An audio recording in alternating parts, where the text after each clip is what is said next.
Hi, this is Michael Cohen. I'm a Dallas elder law and estate planning attorney.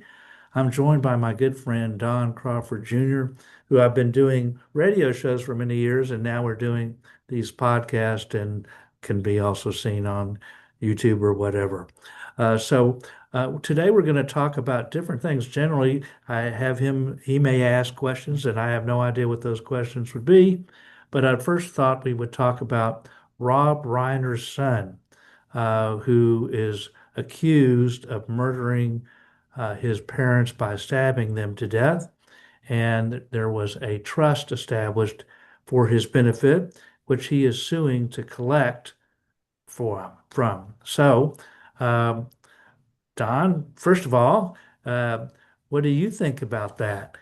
I don't know what I think about that. I always start the shows off and the radio shows in the past with "Hello, Michael," and I was just about to do that. It was in my subconscious for some reason when you were introducing me, but I'm not going to do that today, even though I should say "Hello, Michael Cohen." But for Rob Reiner, well, I don't know if he's entitled to anything after murdering his parents, but you're going to enlighten us at least about what Texas law is and perhaps what the federal law is. Yeah, well, he's in California, and so Rob Reiner's son, whose name is Nick, it's a little bit different. It's a little bit misleading because there was the big family trust, and then there was some separate trust for each of the children that were done prior to their death. And it said half the money goes to them at age 30 and half goes to them at age 35. So Rob Reiner's son, Nick, Rob Reiner, uh, of course, everybody's pretty familiar with him.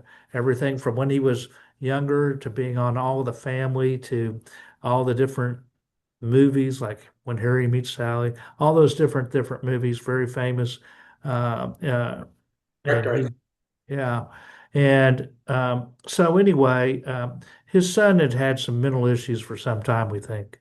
So the shortly after they were murdered, they were stabbed to death. He was arrested immediately. There had been a party, and there were some different words, and people knew that there was something going on. So he was arrested immediately.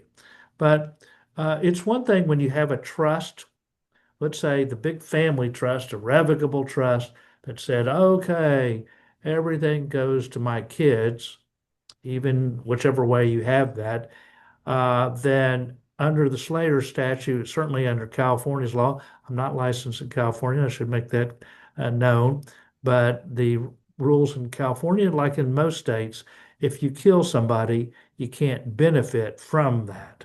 However, I remember I said that there were some trusts that were established uh, when before their death that said half to go to each kid at 30, there's like it's about 1.5 million, and half to go to them at 35. Nick Reiner's attorneys are arguing, well, he should get it immediately. He's 32 or 33 years old. Why didn't he get it? And the trustee said, well, I'm a little bit concerned about his condition if I give it to him. But is that enough? Is there an absolute right to get the money at 30? It says to be distributed. So I guess you have to look at the terms of the trust. Is it sole discretion of the trustee to give it at 30? Or is it mandatory that it be given to him at 30? Now, he wants the attorney's fees for both when he's 30 and at 35. I think it would be more difficult because he's already murdered for the part where he gets at 35.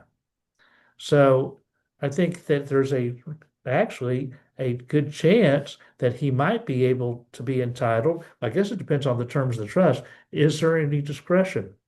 Is there any discretion or is it mandatory? If it's an absolute right to get it at 30, did it say, well, what if he has a mental condition? By the way, the trustee has resigned, and the new trustee is the one who was the conservator for uh, Britney Spears. So this is in California. He resigned. Uh, I'm sure there's a lot of he didn't want to be involved in this mess. It's quite unusual. Uh, in most cases, you don't benefit from. Remember years ago on the radio show, we had that Tiger King thing where they were the question was, can they somebody benefit under the Slater statute? And remember too, we had the Corey Richards, who was the beneficiary of the estate after Park Cities, Utah, where she murdered her husband, and she wanted to still collect on the terms of the trust after Murder, She Wrote, because remember, she wrote the children's book about grieving for a parent, putting her husband's picture in her book and trying to profit from murdering her husband. Well, in any event, normally the rules are you don't benefit from killing somebody. I wonder So, if, as you're talking, if this is a money grab from the attorney, where he or she is jawboning the defendant, and here they're saying, "Well, this will be extra income to guarantee that the defendant pays me." yeah, that's right. It's to pay for legal fees for to have, but he has a public defender. So the Oh, question is, he has a legal representation. It's just, is it the best legal representation? Or better, not to say that public defenders, this would be one of these high-powered lawyers or high-priced lawyers in California who's known, who's saying, "Yeah, I will represent them." In fact, originally, he was hoping that the other siblings of Nick Reiner would pay, but they said, "Nah, we're not going to pay." So as a result, now they're doing this to say, hey, he should have been entitled to this money when he was 30. So there's an absolute right, and we think we should get it at 35 too. I think there's a real possibility to get it at 30, depending on the language. But at the 35, well, that's a different story. right. Got it. I understand. And I don't blame Nick. I don't blame the attorney. At the same time, the law is the law, and hopefully it'll uphold it. This guy killed his parents, which would be awful. But there's another great issue that you bring up, another great question, and hopefully they get it resolved eventually. And then they can just continue to litigate and do what they need to do. In the meantime, um, people who are watching this right now need to attend your next workshop, don't you think? Because I surely have always been promoting them for the last 10 or 15 years. Well, I hope that some will. It's free.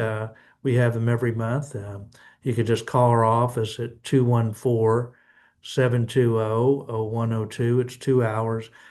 We never ask questions about celebrities or anything like that, but it's about estate planning or elder law, and we ask people what they'd like to know.